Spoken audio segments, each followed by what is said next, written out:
যাচ্ছিল। বলি মহারাজের কাছে যখন প্রভু আমার বামন রূপ ধারণ করে ত্রিপদ ভূমি চেয়েছিলেন, তো বলি মহারাজ ত্রিপদ ভূমি দান করেছিলেন। কিভাবে করেছিলেন? দুই পদ চরণে যখন প্রভু আমার স্বর্গমর্ত দখল করে নিয়েছেন, অধিকার করে নিয়েছেন, তখন ত্রিপদ রাখার জন্য বলি মহারাজকে স্থান চেয়েছিলেন। বলি মহারাজ কি করেছিলেন? প্রভুর কাছে করজোড়ে নিবেদন করেছিলেন, হে অনাদির আদি গোবিন্দ, তুমি যদি সেই নারায়ণ হও, তুমি যদি সেই আমার আরাধ্য দেবতা হও, তাহলে তোমার ওই কৃপা করে তৃতীয় চরণটি আমায় দেখতে দাও প্রভু।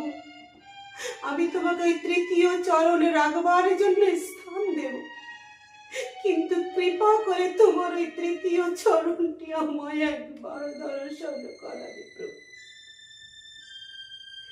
কি করেছিলে? ভক্তর বাসনা পূর্ণ করবার জন্য ভগবান শ্রীহরি আবার নিজের নাভি মূল থেকে তৃতীয় চরণ বের করলে।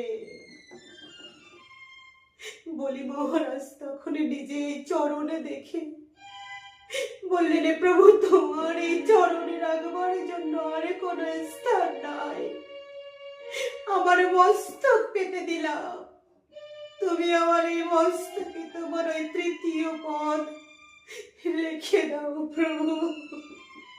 নিতাই গৌর হরি বল হরি বল।